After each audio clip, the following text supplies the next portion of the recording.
are the largest, heaviest, and indeed the once most difficult stones to ever have been cut, transported to, and precisely placed within the great structures of the Giza Plateau. We would have previously stated that the granite ceiling blocks found within the King's Chamber in the Great Pyramid were the largest known, with some of these stones weighing as much as 100 tons.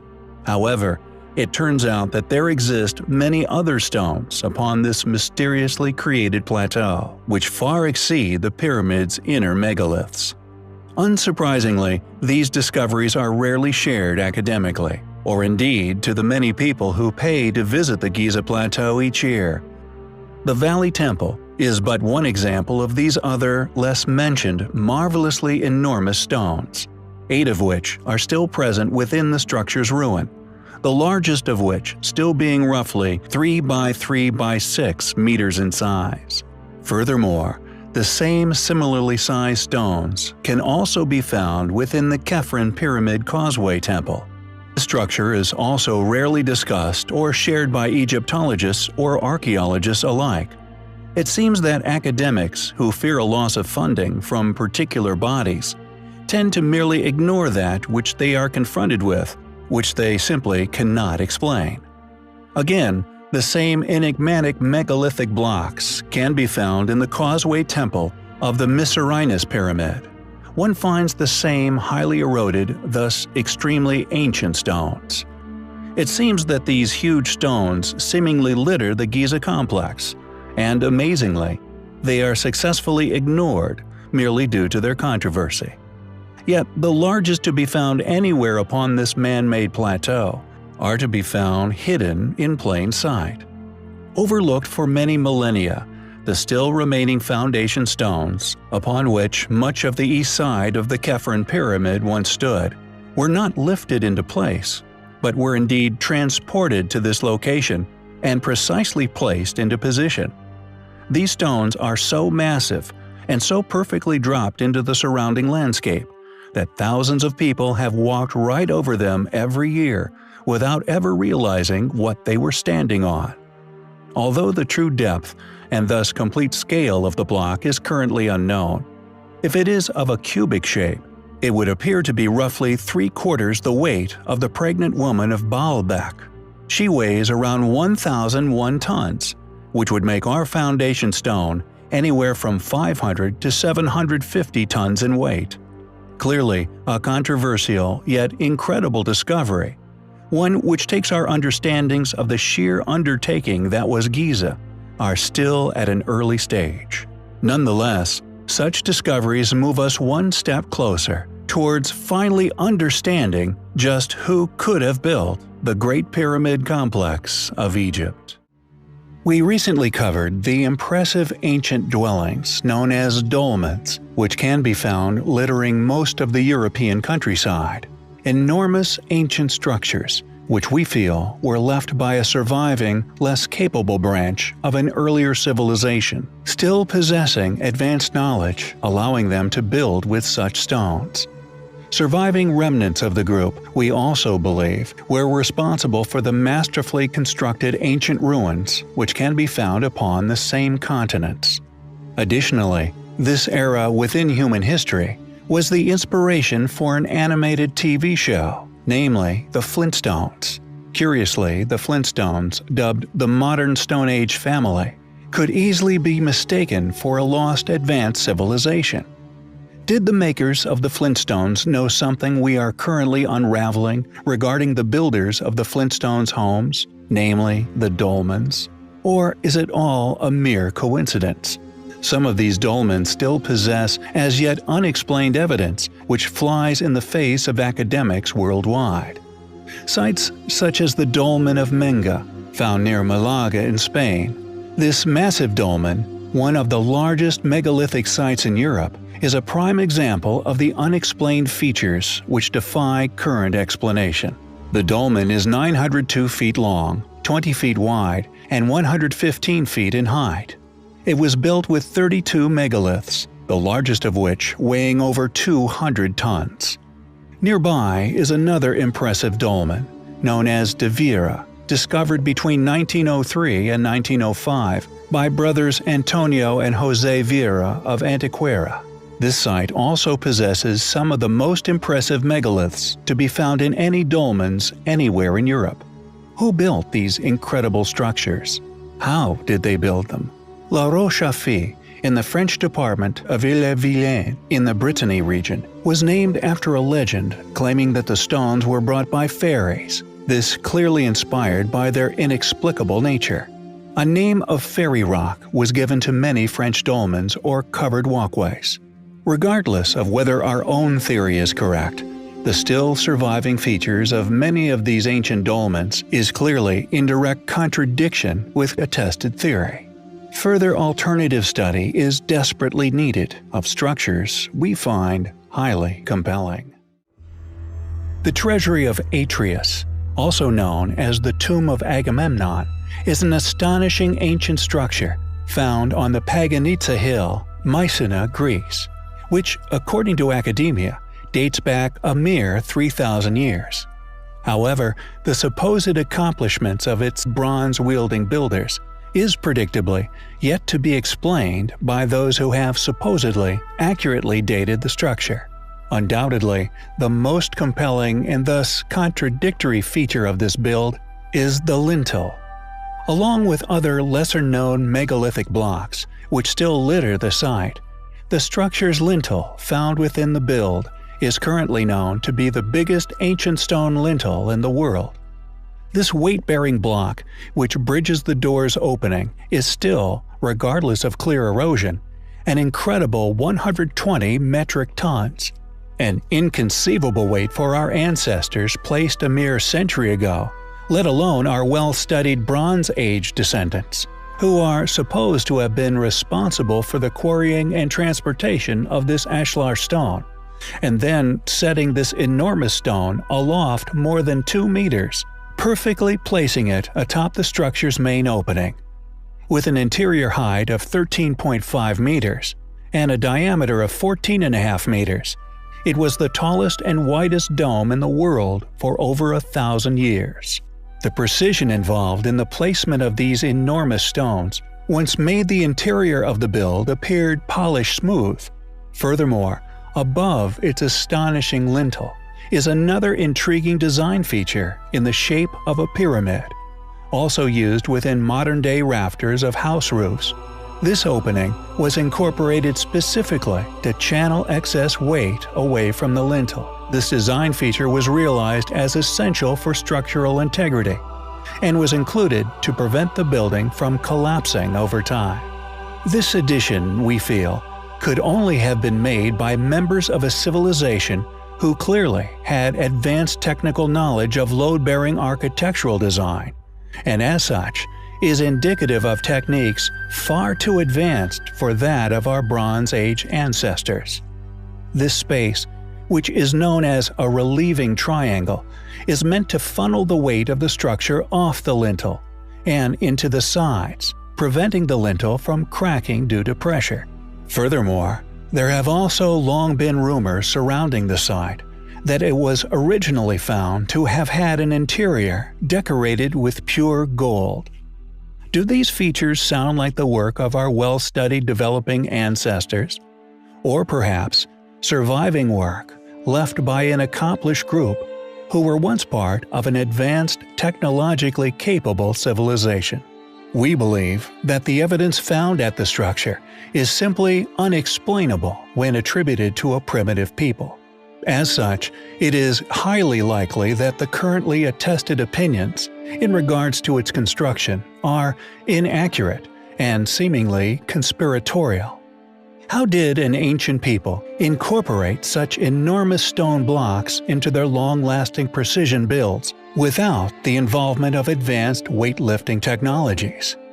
How can certain fields of authoritative study expect critical thinking individuals to believe a purveyed account for the origins of such inexplicable ancient sites, and indeed the civilizations responsible being that of a group just beginning to understand the science of producing smelted bronze? How were they capable of such precision with such gigantic weight-bearing architecture? It is, understandably, a highly controversial ruin, which is clearly highly compelling.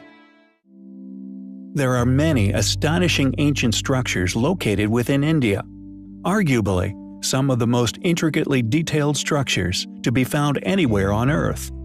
We have, in the past, covered a number of these structures, not only due to the astonishing detail displayed upon their stonework, but also many other compelling enigmatic details that, to this day, remain unexplained.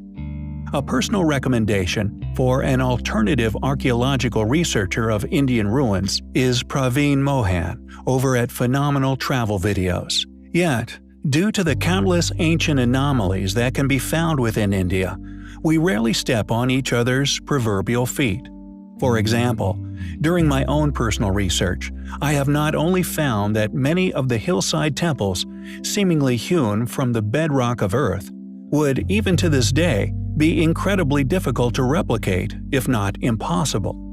With some of the most astonishing, not only attached to religious belief and historical rumor to a mountain in the Himalayas, a factor we have also previously covered, with my personal observations, regardless of the fact that many locals pertain to it being an ancient pyramid, discovered noticeable evidence of the entire base of the mountain, once having been hewn into an artificial crescent. Also remains unclear is if the entire mountain is a man-made pyramid, disguised by the erosion of many millennia.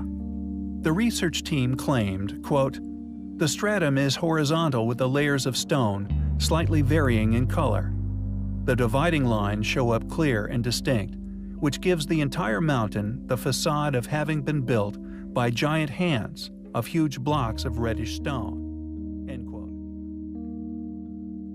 With the stone quarried out to create the astonishing temples, an accepted artistic masterpiece, just like Yongyu Cave in China, have never been found.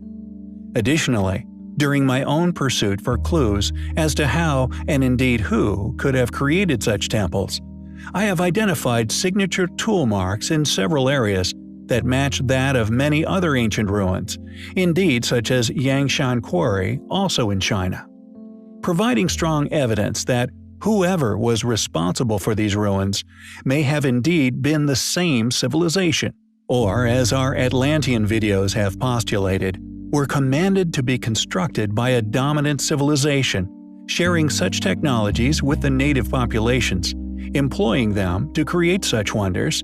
Thus, this would also explain the matching signatures of advanced stone-cutting tool marks found on different continents. Like our research into the variation into ancient stone clamps, a method that was undeniably shared throughout the globe, yet the methods of creating such clamps and the resulting metallurgy varies from continent to continent. As we have previously stated on many occasions, whoever was responsible for these incredible ancient sites seemingly vanished at some point within Antiquity, leaving many ancient quarries and temples unfinished.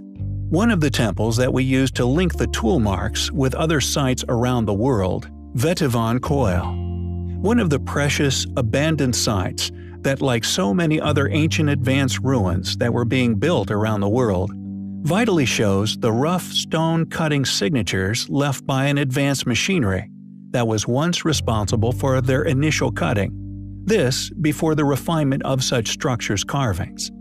With many other sites in India that, due to their geographical positioning and thus protection from erosion, still possesses these same signature tool marks. However, the purpose of today's video is probably one of the most peculiar anomalies in India, and could be perceived by some as one of the most compelling pieces of evidence of advanced ancient machinery having once been responsible for these ancient structures. Known as the Tanjore Brihadiswarar Temple, which was supposedly constructed by the Cholas. However, the temple possesses a characteristic which was not only out of the capabilities of the Cholas dynasty, but to me, is compelling proof of a pre-Diluvian civilization having been responsible for its construction. As atop the temple, at a height of 216 feet above ground level, is a solid lump of granite carved with perfection, yet has been realized at an astonishing weight of 80 tons. To put that in perspective, according to academia, an ancient culture with no advanced technologies, especially lifting technologies, a dynasty well studied and explored by modern academia. The heartland of the Cholas was the fertile valley of the Kaveri River. Although their power was considerable, and was probably complemented by such claimed of astonishing feats of architecture. Regardless, the question remains: how did this civilization raise such an enormous stone? It seems to us that such claims were merely made to impress their enemies and allies, and the fact that academia is severely lacking any explanation as to how such a feat was accomplished strongly supports my suspicion that the temple is in fact an antediluvian ruin, and as such, highly compelling. One of the things crucial for any civilization to flourish is a steady and abundant supply of clean, fresh water. It is the lifeblood of our planet, arguably the most fought-over resource on Earth. Without it, crops fail, sewage is not effectively flushed away, and a lack of it will cause dehydration and death in an incredibly short space of time, depending on where one were to find themselves.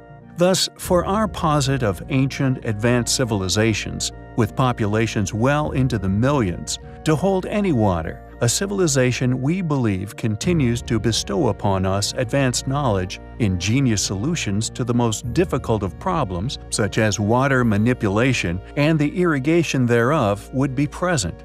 The management and general manipulation of water should in all accounts be present amongst these sites in which we claim to be the work of now lost civilizations, and that is indeed what one finds.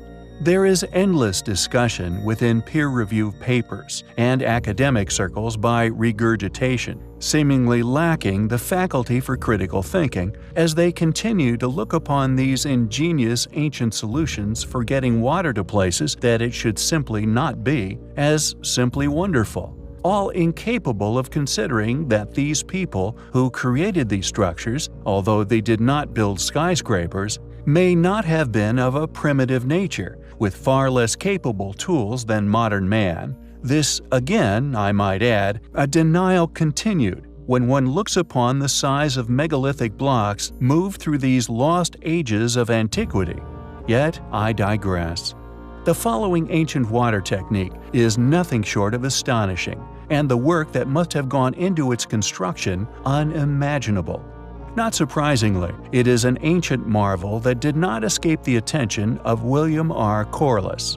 Known as qanats, they are literal underground ancient man-made rivers, built slightly underground for the purposes of shade from the searing sun, found in most of the locations you find the qanats.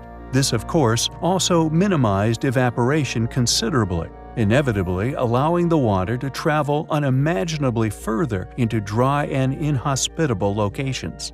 These ancient man-made oases, yet another example of not only ancient man's abilities, knowledge, and dedication to overcome obstacles, but also a clue as to how many people these, what we believe are now lost civilizations who abruptly vanished, housed at an unknown time in history.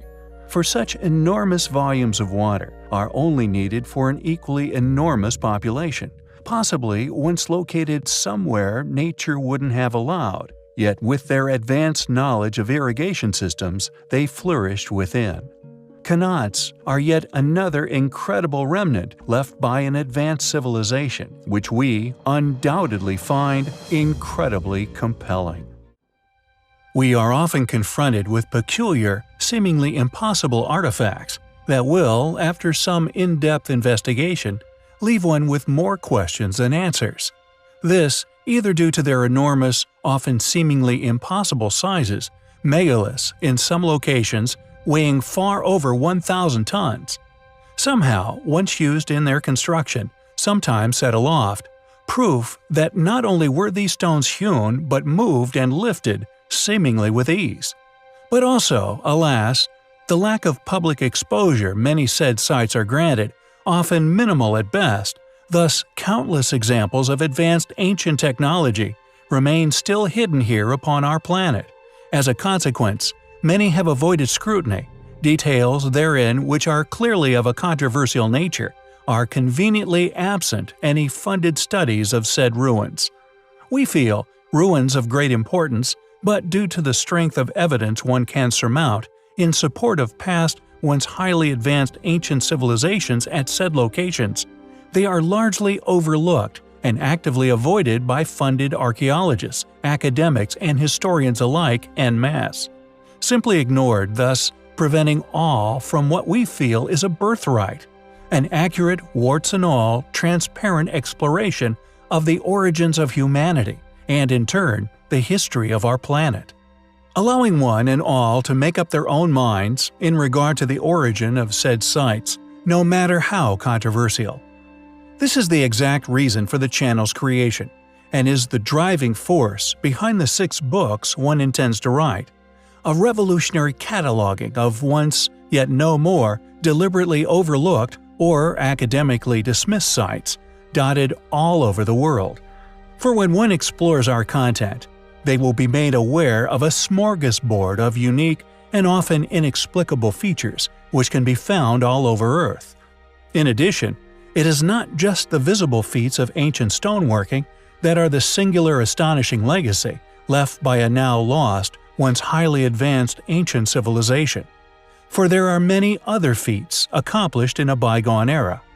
Prehistoric mine shafts can still be found in many areas of Earth.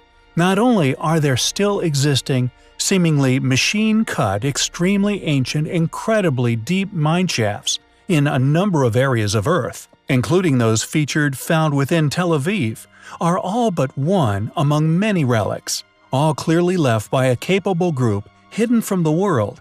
But ancient cities exist also, ones covered previously, which were all once somehow cut from Earth's bedrock, that due to their location have fortunately been explored by a number of individuals over the years, never funded, but merely driven by curiosity.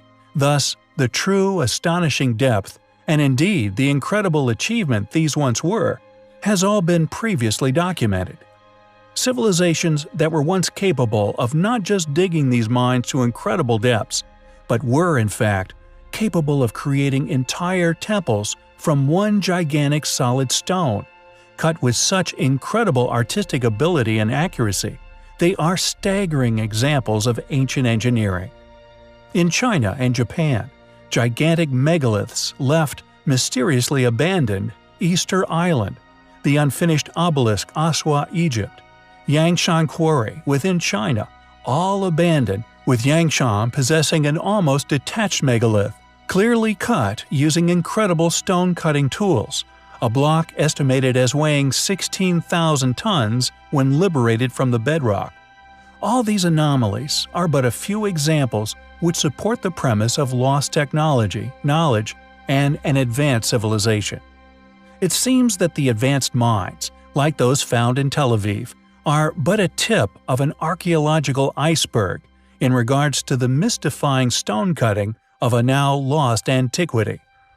Why did humans placed within a lost chapter of antiquity exert such back-breaking effort in the attempt of extracting these precious metals? Who dug the Tel Aviv mines? Was it the same group who built ancient Peru? We find the evidence to suggest such highly compelling.